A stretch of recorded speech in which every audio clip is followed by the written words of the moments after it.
Hey everyone, welcome back to another episode of the origin story of our childhood cartoons. In this video, we're diving into the backstories of Daffy Duck, Goofy, and Bugs Bunny, three legendary characters that made our childhoods unforgettable.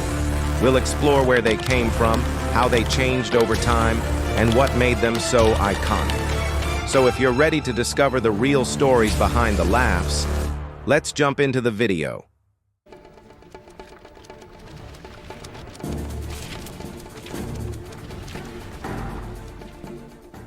Daffy Duck is both the silly friend and crazy rival of Bugs Bunny. A stupid rabbit like this! Daffy first appeared on April 17, 1937, in the cartoon Porky's Duck Hunt, where fans were introduced to his funny lisp and wacky energy. He was created by Tex Avery and produced by Leon Schlesinger's studio. Over time, Daffy became one of the most famous characters in the Looney Tunes lineup. At first, Daffy was just a side character for Porky Pig to chase, but his unpredictable behavior made him stand out, helping define the classic hunter versus prey formula Looney Tunes became known for. Even early on, Daffy was wild, loud, and full of energy. He often broke the fourth wall by talking directly to the audience, which made him even more fun to watch. Daffy's chaotic style helped Looney Tunes compete with Disney's silly symphonies. Originally, he was a small black duck with a white ring around his neck, bouncing around and laughing like a maniac.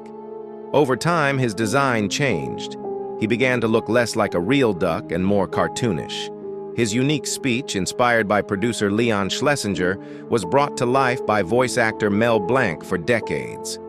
As different directors took over, Daffy's personality changed too. Sometimes he was a goofy troublemaker, other times a greedy opportunist.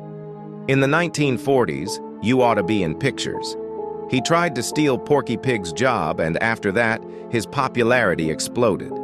He starred in dozens of cartoons with Porky, Elmer Fudd, and Yosemite Sam, and became smarter over time, not just silly. During World War II, Daffy appeared in wartime shorts dodging the draft, fighting a Nazi goat, and even punching Hitler.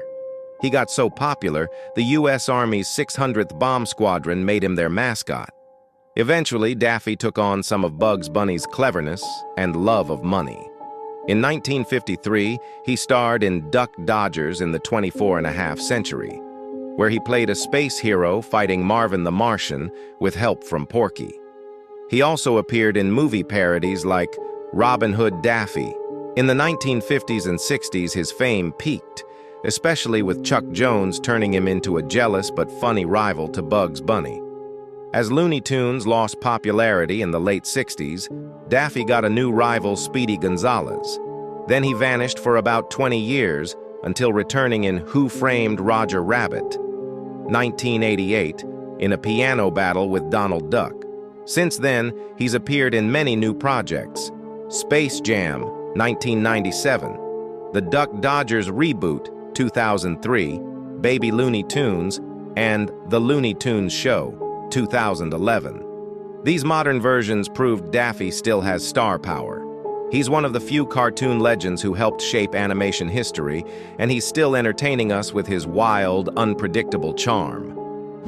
He's the carrot-chewing rabbit with white gloves who helped shape the golden age of American animation. Bugs was created in the late 1930s by a team at Leon Schlesinger Productions, including Tex Avery and Chuck Jones. But it was Robert McKimson who gave him his final look and personality. Legendary voice actor Mel Blanc gave Bugs his voice from the very beginning. Bugs Bunny officially made his debut in 1940 in the cartoon A Wild Hare, where he outsmarted a hunter, a setup that became a classic Looney Tunes formula. Although earlier cartoons showed rough versions of him and Elmer Fudd, A Wild Hare was the first time we saw Bugs with his full voice, personality, and his famous catchphrase. What's up, Doc? Shh, it's a rabbit down there, and I'm trying to catch him. That line was inspired by a scene from the 1934 movie It Happened One Night, where Clark Gable talks with his mouth full of carrots. At first, Bugs didn't even have a name. He got it in Elmer's Pet Rabbit, named after one of his early creators, Ben "Bugs" Hardaway.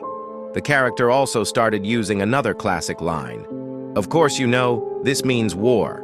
Audiences quickly fell in love with Bugs' relaxed, clever attitude and charming look. By 1942, he became the most popular character in the Merry Melodies cartoons, even getting special star billing. During World War II, Bugs appeared in war-themed shorts, even taking on Adolf Hitler, Mussolini, and the Japanese in cartoons that boosted morale. He became Warner Bros.'s most successful cartoon character and starred in 167 shorts. After the war, Bugs starred in The Bugs Bunny Show, won an Academy Award in 1958, and stayed on TV in reruns for over 50 years. In 1988, Bugs made a short but memorable appearance in Who Framed Roger Rabbit, sharing the screen with Mickey Mouse. Warner Bros. Made sure Bugs and Mickey had exactly the same amount of screen time, down to the last second. He returned in 1996 for Space Jam with Michael Jordan, and again in The Looney Tunes Show in 2011, introducing him to a new generation. For over 70 years, Bugs Bunny has been the face of Warner Bros. And one of the most beloved cartoon characters ever. You know, you stinker. Goofy's clumsiness and silly yell have made him one of Disney's most loved cartoon characters. He first appeared on May 25, 1932, in the cartoon Mickey's Review, where he was known as Dippy Dog, an old dog with a white beard who annoyed other audience members with his loud laugh. He was created by animator Frank Webb and developed by Art Babbitt as a friendly but clueless country guy. Even then, his signature laugh, voiced by Pinto Colvig, stood out. Soon, Disney redesigned him as a younger, goofier character and gave him the name Goofy.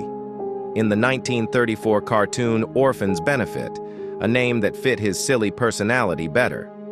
Goofy quickly became a fan favorite and joined Mickey Mouse and Donald Duck in a comedy trio. Their first short together was Mickey's Service Station, which led to more fun adventures like Clock Cleaners and The Moving Day. Goofy's dumb but lovable personality made people laugh, and he became easy to spot with his hat, vest, long-sleeved shirt, and pants. But fans were confused. If Goofy could talk, why was Pluto, Mickey's dog, silent? Goofy and Donald became a duo in 1938's Polar Trappers, and Goofy got his first solo cartoon in 1939's Goofy and Wilbur. When his voice actor left, Disney switched him to star in funny how-to cartoons like How to Play Baseball, where Goofy's iconic yell was born. In the 1940s, Disney gave Goofy a more human-like look, named him George Geef, and made him a dad with a more serious voice and smarter personality. But these changes didn't last, and his popularity faded by the mid-1960s. Sadly, Pinto Colvig passed away in 1967. Still, Goofy returned in later years with new voice actors showing up in Mickey's Christmas Carol, Sport Goofy in Soccer Mania, 1987, and even Who Framed Roger Rabbit. In 1992, Disney brought Goofy back in a big way with the TV show, Goof Troop, where he was a single dad raising his son, Max, and their cat, Whiskers.